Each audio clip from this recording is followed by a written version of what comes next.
Let me ask you something that's about to make a lot of people uncomfortable. Why is the federal government suing a state for giving college tuition help to people who aren't U.S. citizens, while millions of American families can't afford college at all? Because that's exactly what just happened. The Justice Department is now suing the state of Virginia, claiming its in-state tuition aid policy for undocumented students is illegal, and they're saying it discriminates against American citizens. This isn't just a lawsuit. This is a warning shot. It's about immigration. It's about education. It's about federal power versus state power. And it might be laying the groundwork for something much bigger. So stay with me, because once you see where this is heading, you'll understand why this fight is just getting started. And if you want real, no-spin analysis, hit that like button right now and subscribe to Breaking Supporters. Here's the setup. The Justice Department has officially sued Virginia over a policy that allows students, regardless of immigration status, to qualify for in-state tuition at public colleges if they've lived in Virginia for at least 2 years. That policy was signed into law back in 2020 by Democratic Governor Ralph Northam. At the time, supporters said these students were Virginians in every sense of the word, except immigration status. Fast forward to today. The Trump administration's Justice Department says this policy violates federal law because it allegedly gives undocumented immigrants better tuition access than U.S. citizens who live in other states. That's the argument. And this lawsuit didn't come out of nowhere. California? Sued. Illinois? Sued. Texas? A judge already blocked a similar law. This is part of a pattern, not a one-off. And the timing matters. Virginia's Republican Governor Glenn Youngkin is leaving office. A Democratic governor, Abigail Spanberger, is coming in. And suddenly, lawsuit. So the big question is this about enforcing the law or drawing a line in the sand before political power changes hands? Drop a comment if you already see where this is going. Here's what the Justice Department is saying, and I'm paraphrasing directly from the filing. They argue the policy illegally favors illegal aliens over U.S. citizens, and that federal law preempts Virginia's tuition rules. They say if a U.S. citizen from, say, Maryland applies to a Virginia university, they pay higher tuition, while an undocumented student living in Virginia for 2 years pays less. And according to DOJ, that's discrimination. Virginia officials? Silent, at least for now. Democratic lawmakers involved in passing the law say they expected this and believe it's politically motivated. One lawmaker even said she's sad because students who did everything right under the law may now be punished. And another Democrat raised a red flag that should not be ignored. He said this lawsuit could be a stepping stone toward challenging Plyler v. Doe, the Supreme Court case that guarantees undocumented children access to K-12 education.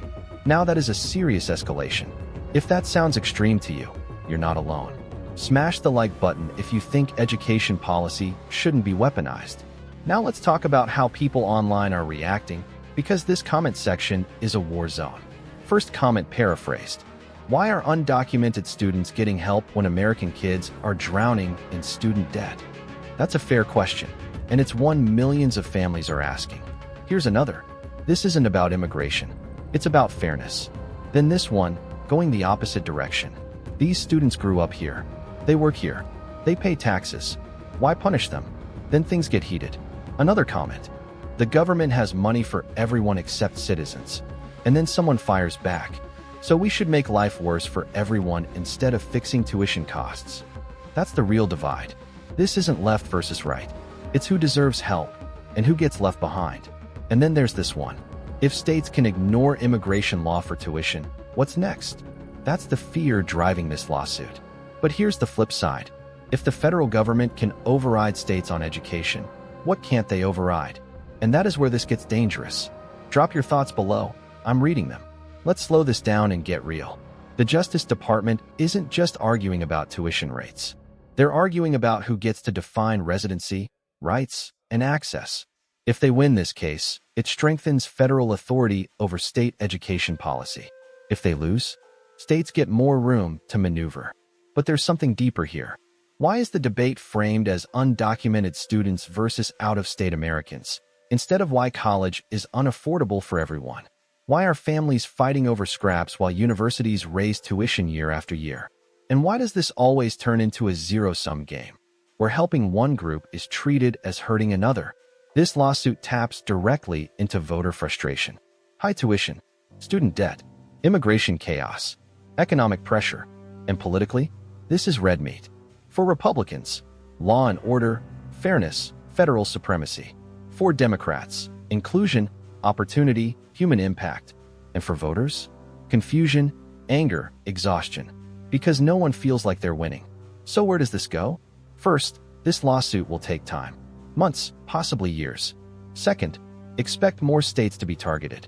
Third, if courts side with DOJ, states may roll back tuition aid programs fast.